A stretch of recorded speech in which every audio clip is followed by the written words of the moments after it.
বাংলাদেশ জাতীয়তাবাদী দল বিএনপির ভারপ্রাপ্ত চেয়ারম্যান তারেক রহমান বলেছেন, গণতন্ত্রকামী জনগণের স্বাধীনতার বার্তা উপেক্ষা করে পতিত পলাতক স্বৈরাচার স্বাধীন বাংলাদেশকে তাবেদার রাষ্ট্রে পরিণত করেছিল। ভবিষ্যতে যাতে আর কেউ বাংলাদেশকে তাবেদার রাষ্ট্রে পরিণত করার সাহস না দেখায় এবং তাদের দোসররা যাতে মাথাচাড়া দিয়ে উঠতে না পারে, সেরকম রাজনৈতিক বন্দোবস্ত নিশ্চিত করতে হবে। তিনি আজ আমার বাংলাদেশ পার্টি এবি পার্টির পঞ্চম প্রতিষ্ঠা বার্ষিকী উপলক্ষে রাজধানীর জাতীয় প্রেস ক্লাব অডিটোরিয়ামে আয়োজিত এক আলোচনা সভায় ভার্চুয়ালি যুক্ত হয়ে একথা বলেন। তারেক রহমান বলেন, সংস্কার দিয়ে স্বৈরাচার ফ্যাসিবাদ ঠেকানো যায় না। সংবিধান বা আইন না মানার কারণে মানুষ ফ্যাসিবাদী হয়ে ওঠে। জনগণের রাজনৈতিক ও অর্থনৈতিক ক্ষমতায় নিশ্চিত করা না গেলে কোনো সংস্কারই টেকসই হয় না।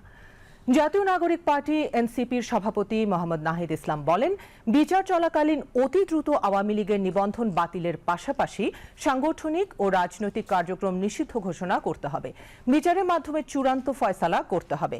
অন্তর্বর্তী সরকারকে সংস্কার রূপরেখা প্রণয়নের আহ্বান জানিয়ে বক্তারা বলেন, গণতান্ত্রিক ধারা পুনরুদ্ধারের জন্য নির্বাচিত সরকারের কোনো বিকল্প নেই। ঐক্যমতের ভিত্তিতে জাতীয় সনদ প্রণয়ন করে সংস্কার বাস্তবায়নের উপর জোর দিতে হবে এবং নির্বাচনের দিকে এগিয়ে যেতে হবে। নেতা হিসেবে আমাদের দায়িত্ব বোধহয় শেষ হয়ে যায় না। শহীদদের স্বপ্নের বাংলাদেশ প্রতিষ্ঠার মাধ্যমেই কেবল আমরা আমাদের তাদের সুমহান আত্মত্যাগের প্রতিদান দেওয়ার চেষ্টা আমরা করতে পারি। বাংলাদেশের 54 বছরের ইতিহাসের সবচেয়ে দুটি গুরুত্বপূর্ণ অর্জন যদি আমরা এভাবে দেখি, 1971 সাল ছিল বাংলাদেশের স্বাধীনতা অর্জনের, 2024 সাল ছিল দেশ এবং জনগণের স্বাধীনতা রক্ষার। বাংলাদেশ নামক এই জাতি রাষ্ট্রের স্বাধীনতা প্রিয় হাজারো লাখো শহীদের রক্তে লেখা স্মারকে 71 আর 24-এর রাজনৈতিক বার্তাটি হল, দিল্লির তাবেদার হওয়ার জন্য বাংলাদেশ 1971 সালে পিণ্ডি ত্যাগ করে নাই। 1975 সালের 17 নভেম্বরে দেশের সিপাহী জনতাও এই বার্তাটি দিয়েছিল। গণতন্ত্রকামী জনগণের স্বাধীনতার বার্তা উপেক্ষা করে পতিত পলাতক স্বৈরাচার দীর্ঘ 1.5 দশক স্বাধীন বাংলাদেশকে তাবেদার রাষ্ট্রে পরিণত করেছিল। ভবিষ্যতে যাতে আর কেউ কখনো বাংলাদেশকে তাবেদার রাষ্ট্রে পরিণত করার দুঃসাহস না দেখায়, পরাজিত তাবেদার অপশক্তি তাদের দোসররা আর যেন মাথা ছাড়া দিয়ে উঠতে না পারে, সেটাই হোক বাংলাদেশের আজ এবং আগামী দিনের রাজনৈতিক বন্দোবস্ত।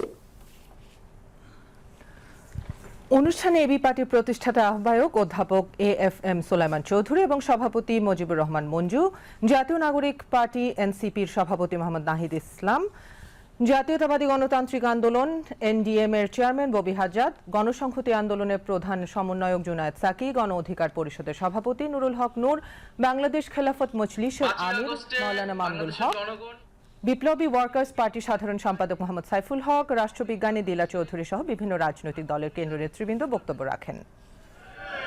ফলে আমরা যখন বলি জনগণ সিদ্ধান্ত নেবে আওয়ামী লীগের ব্যাপারে, জনগণ সিদ্ধান্ত নিতে পারে দুইটি উপায়, একটি ভোটের মাধ্যমে, একটি রাজপথে তাদের অবস্থান জানান দিয়ে গণ অভ্যুত্থানের মাধ্যমে। একটি যখন গণ অভ্যুত্থান হয়েছে, যে গণ অভ্যুত্থানে মুজিববাদকে, আওয়ামী লীগকে বাংলাদেশের জনগণ অস্বীকার করেছে এবং জনরোষে সেই ফ্যাসিস্ট সরকারের নেতৃবৃন্দকে দেশ থেকে পালাতে হয়েছে। এরপরে আওয়ামী লীগ বাংলাদেশে রাজনীতি করবে কি করবে না এই আলোচনায় আসলে আসতে পারে না। আমরা মনে করি আওয়ামী লীগের সেই নৈতিক ভিত্তি, রাজনৈতিক ভিত্তি হারিয়েছে। এখন তার আইনি বন্দোবস্ত কি হবে, কোন প্রক্রিয়ায়, কোন আইনি কাঠামোতে আমরা আওয়ামী লীগকে বাংলাদেশের রাজনীতি থেকে দূর করতে পারি এবং একটি গণতান্ত্রিক প্রক্রিয়ায় যেতে পারি, সেই বিষয়ে আমাদের সেই পথ আসলে উত্তরণ করতে হবে।